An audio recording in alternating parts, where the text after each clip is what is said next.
to hurt myself. Heads. That could Really? have gone worse. I got the light on. It's tails, but it's like yeah. It was tails. Yeah. We'll go with tails. Nick cheated down there, by the way. I saw him didn't. flip the coin. No, I didn't.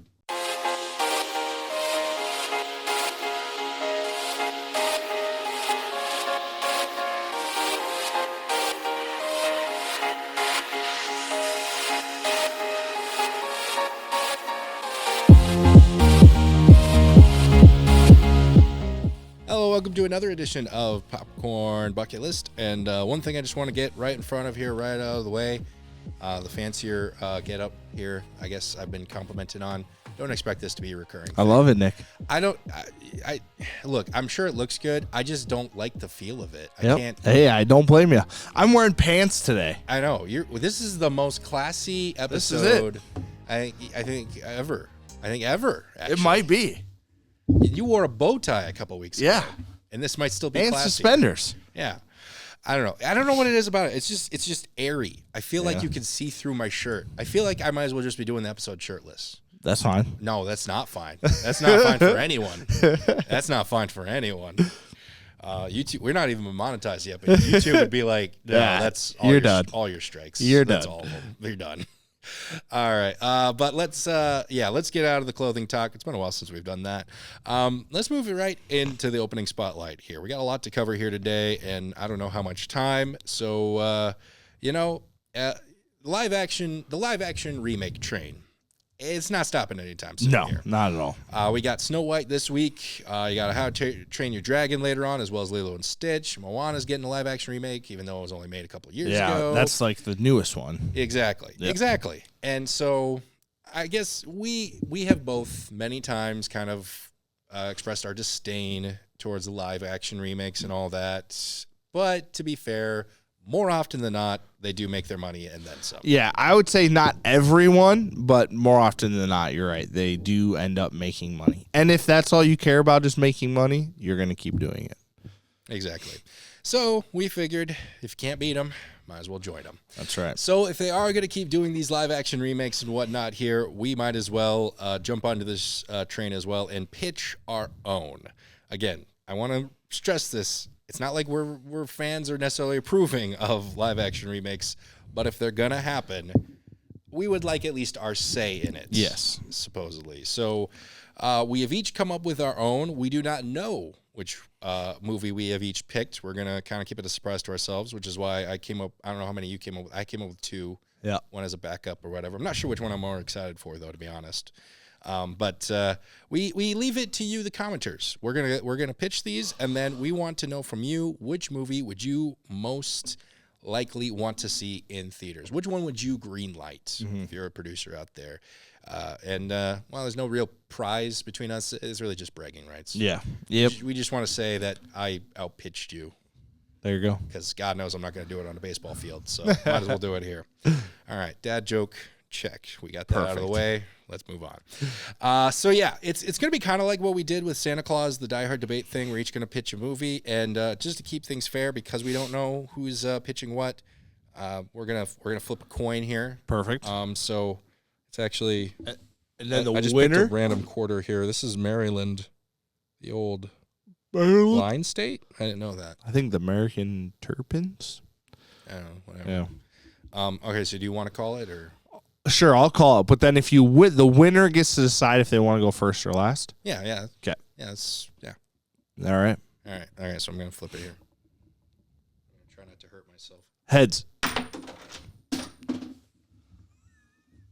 That could Really? have gone worse. I got the light on. It's tails, but it's like yeah. It was tails. Yeah. We'll go with tails. Nick cheated down there, by the way. I saw him didn't. flip the coin. No, I didn't. You have no proof of that. So I'm going to go okay. first. What was that? So I'll go first. No, you called heads. Yeah. And then you win, so you get to decide. So yeah, I get to decide. So you know what? I will be nice. I will let you go first. All right. So I'm going to kind of keep this a little simpler, a little quicker too. So initially I had 2 movies in mind. My House, we've been watching a lot of Lilo and Stitch lately.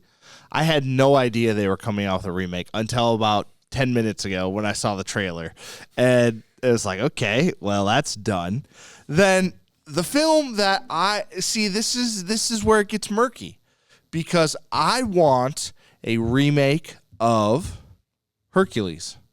Now, there's been tons of live action Hercules films, and so I broke it down into 2 categories. If it had to be like a live action one through Disney, we would stay with the musical. We would go Zac Efron as Hercules, because he can be the tiny, dorky little Hercules guy like from High School Musical, and he can be the big jacked Hercules like from Iron Claw. So he could play both those characters, which would be awesome. Danny DeVito would still be the trainer. And yeah, John Goodman's could still be Zeus, because that'd be great. I like James, James, he was the bad guy, or he was Hades. Yeah. James Cook, not James Cook. They make fun of him on Family Guy all the time. James Woods? James Woods. Yep. Yeah. I think that'd be great. But that's the one angle if it goes through Disney, because then Zac Efron can now actually sing too. So, like, he could do all the singing parts. However, if it's non-Disney and it's just a live-action remake for somebody, I would hire Robert Eggers to make a Hercules, the Disney Hercules story without the singing. And it would be dark, and it would be brooding, and it would be awesome. And Hercules would be a monster. Okay, so yeah, Robert Eggers directed. Did you say who you wanted Hercules? I'm sorry if I missed that, if you said it already. Probably it would have to be Bill Skarsgård, don't you think? You think he can get... I get him being scrawny Hercules. You think he can get jacked? Yeah, I think he could. No, Bill Skarsgård could be tiny Hercules, and his brother, that he could play that Hercules. But I'd like that Northman feel to it, that like mythical, dark. That's the kind of Hercules that I would love to see. So that's why I was like, it's kind of. So at the end of the day, you want to remake Hercules. I want to remake Hercules. It's one of my favorites. I love it. It would probably bomb because it can't be as good as the original. The original's so good. That's what I said about The Lion King, and that one made $1 billion. So. Yeah, but was it good? No, that's my point. Yeah, that doesn't mean it's good if it makes money. It doesn't mean it's good. I'm not really sure what point you're trying to make here anymore, but whatever. Yeah. I'm saying it's the new one's not good. That's what I'm saying. Then it will make money. You were saying it's probably not going to make any money because it's probably not going to be good. Oh, yeah, okay. But I'm saying it doesn't matter either way. Yeah, it's true. I see what you're saying. What you're saying. Now that we got that. But yeah, literally, otherwise, the other one was Lilo and Stitch, but that kind of just shattered me. However, I don't know if I agree with some of the casting choices, but the little girl, I think, looks great. Nani looks great. The aliens looked okay, but the 2 that were like the helpers, I don't know about them. Granted, it's only one quick shot, so I don't even know if that's their actual characters, but. I mean, we'll talk more about that, obviously, when that comes down the pike here in a little bit, but all right. So for mine, I had 2. I had one, and then I had a backup, and then as I was kind of brainstorming the backup, I was kind of more excited about that one. But I think I'm gonna go, first guess, best guess. I think it's the same, right? I'm remaking Pocahontas, but we're not doing a musical here. No, we're not doing a musical. It's gonna be dark. Oh, so this is a non-Disney. Yeah, this is essentially a non-Disney. Okay. This is essentially non-Disney. That's the route we're going. Because that's kind of what I did. I had a Disney route and a non-Disney route. Yeah, I'm saying I don't really think you can make this a Disney route. Okay. Really. Because we're going to actually tell her story, her actual story, not this John Smith fictionized tale. What do you mean? I thought that was real. No, all fiction, baby. All of it. Not a single darn thing of that happened. Not a one. True. Except for the fact that a girl was named Pocahontas. Yeah. That's about it. She barely even knew John Smith when he was around at the time. In fact, he was not a cool, intrepid explorer. He got his face blown off by gunpowder that was hanging around his neck because he was lighting a pipe right next to it. Oh. But we're not even going to have time to cover that. We're not even going to give this guy the light of day in my He movie might not, here. oh, in the words of Snow White, he might just get cut from the movie. It's Hollywood, baby. Yeah, exactly. That's not, yeah, he's not even going to be in this one here. No, we're going to focus on Pocahontas in her actual life here. She's going to essentially be a teenager throughout most of this movie. First act, we show her kind of learning the ropes, figuring out how they lived. I wanted to kind of establish what it was like to live back then in that area. How did they survive? How did they hunt? How did they live in general? That's essentially going to be first act. Second act, that's when the settlers start to come, and we show what really kind of happened there, how the natives actually tried to help out until 1608. That's when there was a really bad winter, and that's when the settlers kind of got unruly because they weren't helping as much, even though they had helped them so much at this point and all that. Eventually, Pocahontas unfortunately gets kidnapped from her home and is basically shipped to England, where during the trip she got married to a guy named John Rolfe.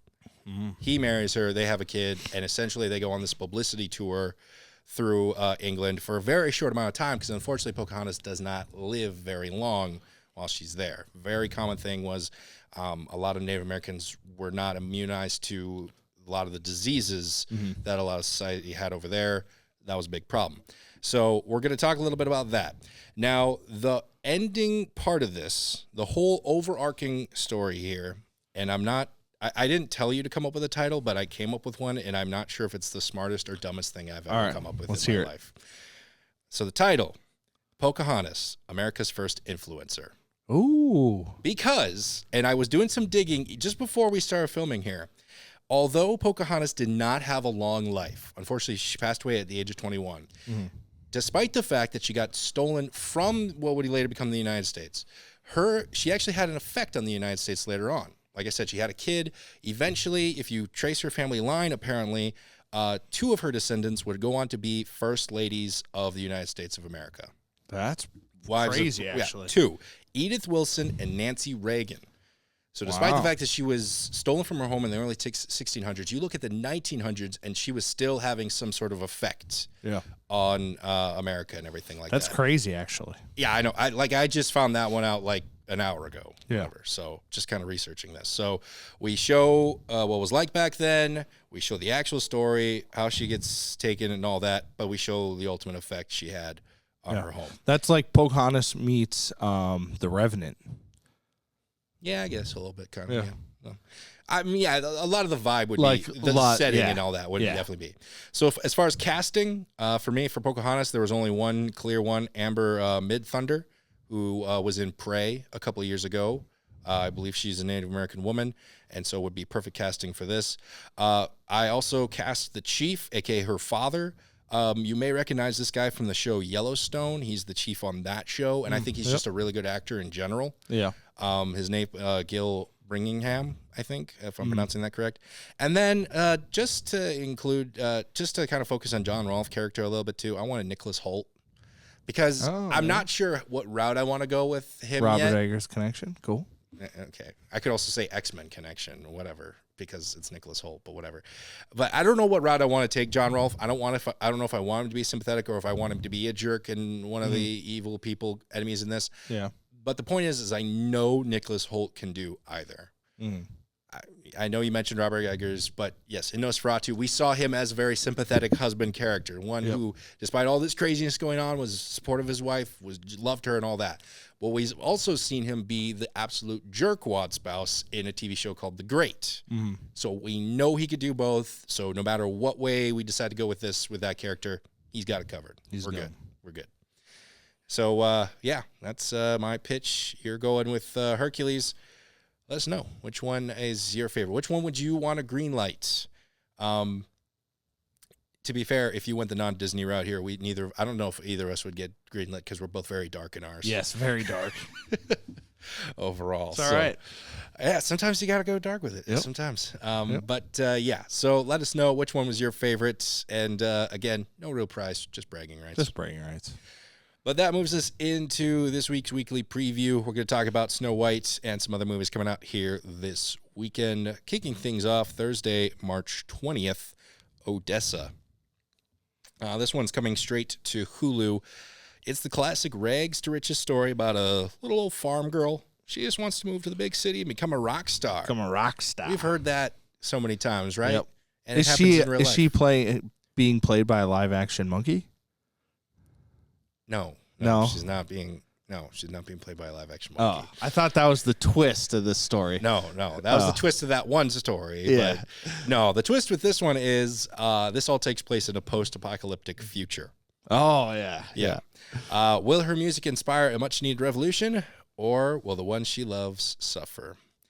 I mean, I made the joke. It is kind of cliche as far as the character's arc here, but I do love the new setting of this. Yeah, it's cool. It's different, and I like the old-time funky banjo, almost polka vibes that you kind of get from the music. Steve Martin would be proud, for sure. Yeah. If nothing else, the visuals in this do look very interesting, if not a little random. I would not be surprised if someone does have a CGI monkey head on there. They could. On their person. There's a lot of people that like, oh, they don't have eyes, or that person doesn't have ears, or so some of that's kind of goofy. Is that what people are going to be like in the future? Don't know. I'd argue that's what they're like now, but just goofy, just patches of skin, just here. different. Like it's, I don't know. Do whatever you want. Yeah. What do I know about fashion? I find this uncomfortable. I don't know anything. I'm in the same boat. Also, for those of you who do kind of like rock and roll music and all that, this movie, I should say, will feature about 16 original songs, which I always like that when you kind of full commit to the musical part. Yep.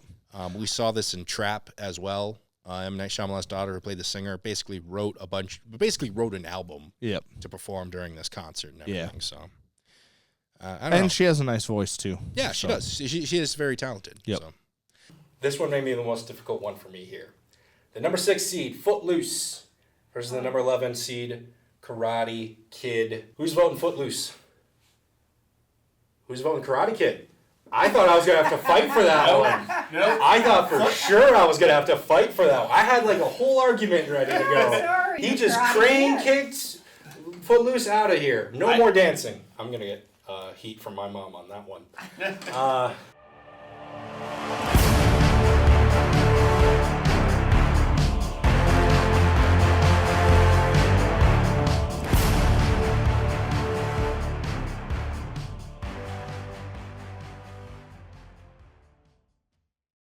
But the big ticket item here this weekend, Friday, March 21st. Oh my gosh, he's literally rubbing his hands in anticipation. What if I just skipped to the other two and made you keep waiting?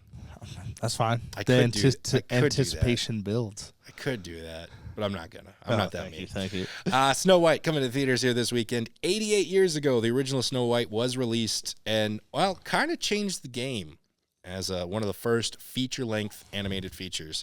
Now it finally gets its own live-action remake starring Rachel Zegler and Gal Gadot as Snow White and the Evil Queen.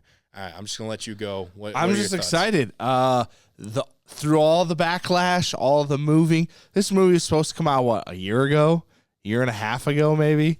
Like, I'm just excited to finally see the picture, see what they do, how the dwarves, that whole thing, see if the prince is actually in the movie at all. I'm just excited to watch it. I've been hearing so much about it from both sides, and I just can't wait to watch it. I'm excited. I think it's going to be a fun time at the theater, and just can't wait. I know they canceled a couple premieres already. They're not doing like the red carpet, and they're not doing questions, and so I'm just excited. I just want to see it. Look, I don't want to. I hate the way that you word that, because now I'm going to seem like the bad guy for being like, "Why are you excited?" When that's the whole point of this show, is get people excited for movies. I'm pumped. But it's because of what you're excited about, is all the behind the scenes controversy and all that. Yeah, I'm excited because there is a chance it could be a good movie. I will say that. And if it is a good movie, I will say that, hey, this was actually a good movie. I really enjoyed it. But on the other hand, it could be a massive train wreck. And I'm excited for that too. That's good. No matter what happens, I'm going to be a winner.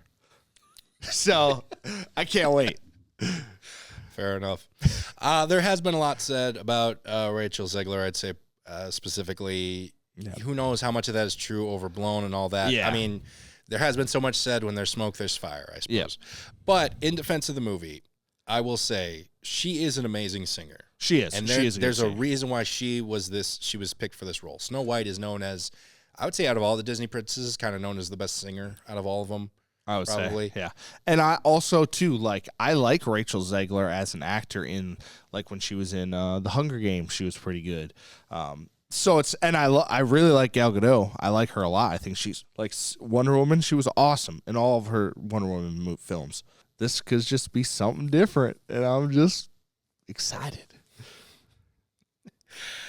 Yeah. I'm trying to be fair here because, really a lot of my argument was just that I think Rachel Zegler is a good singer, so that is a reason to go check it out. And the whole I don't know where you land on the Peter Dinklage said they should have had. Yeah, let's talk about the So dwarves. that, I think you should have done 7 dwarfs or 7 people, giving them to,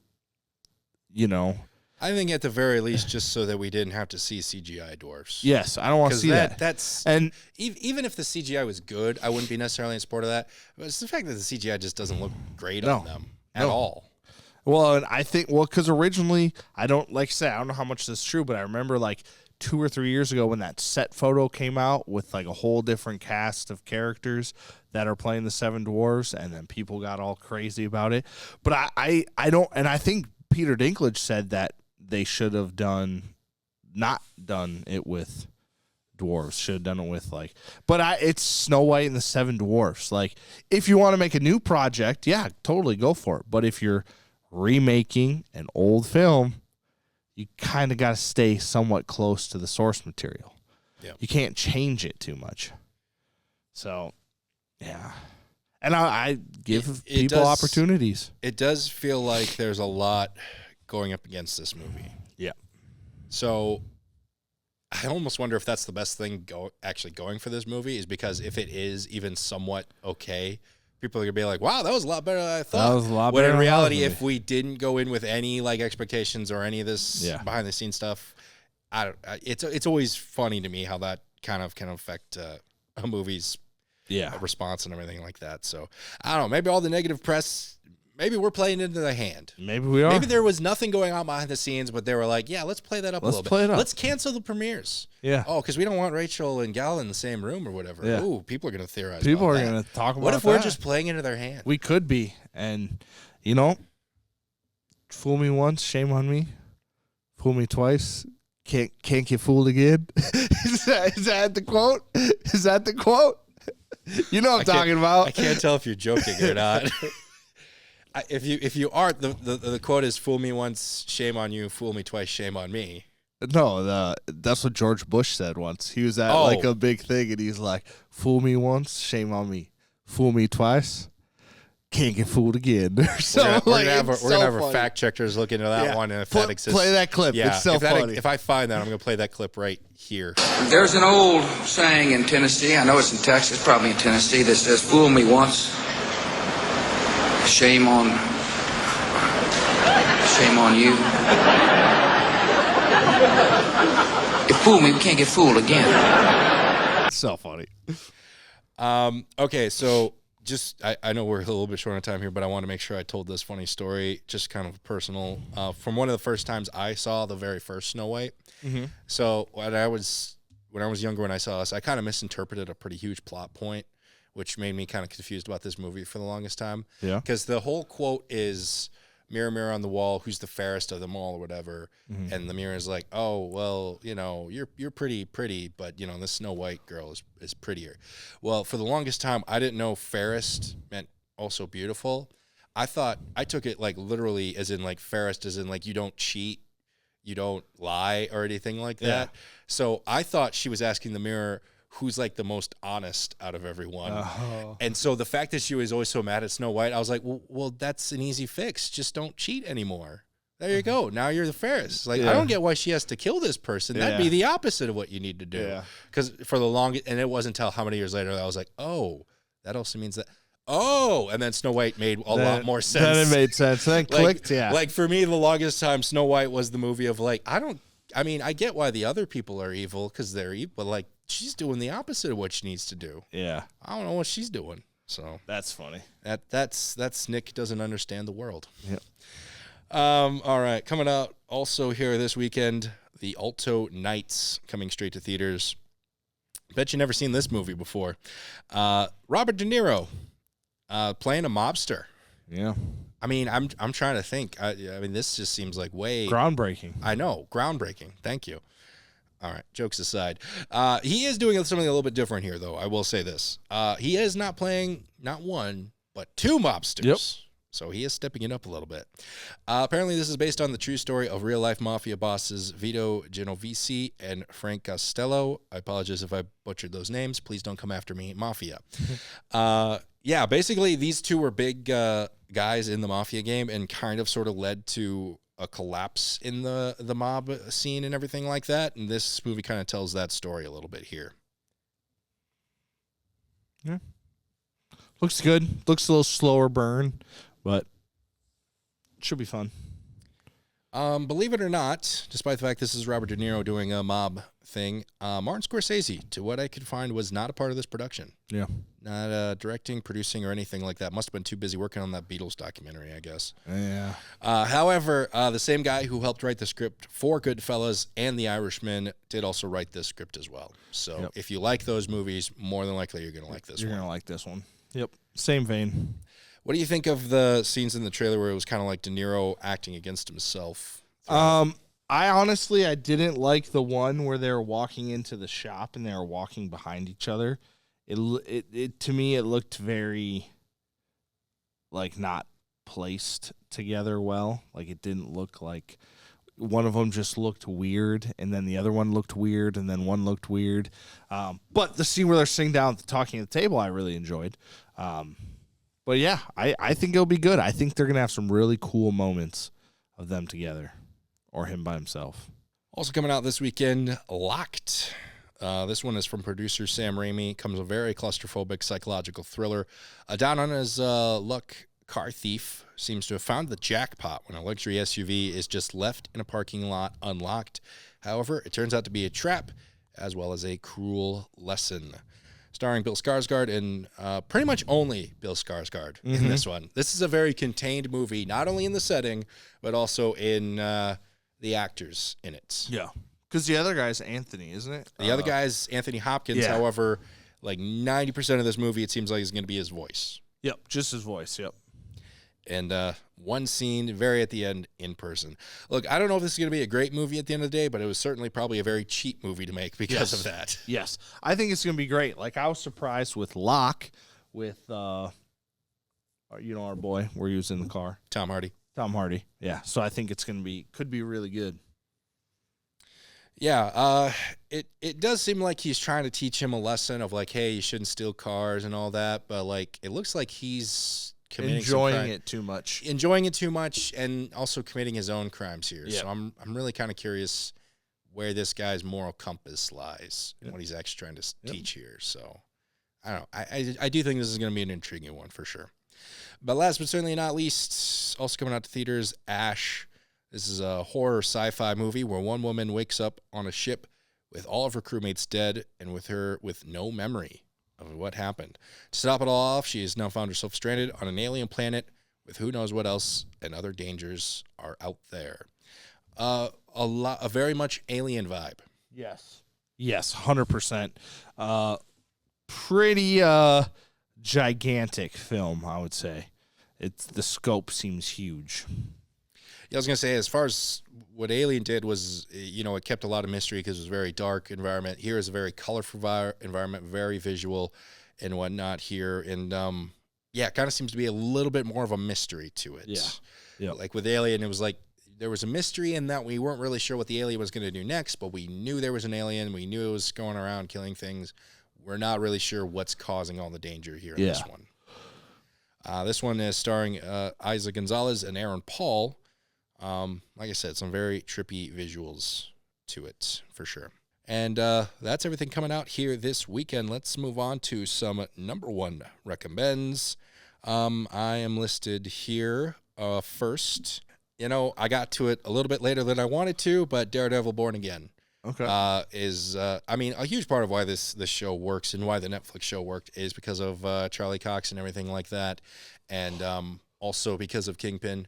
Those two, you can make as many seasons as you want with them two going toe to toe, and not even necessarily toe to toe. I mean, they're at odds in their own way and everything like that. But this is a really, really good just show in general. I don't want to say it's the best Marvel show. It's just a really good show in general. Granted, a little violent, not something you would generally see on Disney Plus. Yeah. Like, let's just say that. So keep that in mind. But it is a little bit of a change for Marvel fans who are getting a little sick and tired of jokey, we're making quips all the time Marvel movies here. So I think it's a little bit of a change of pace.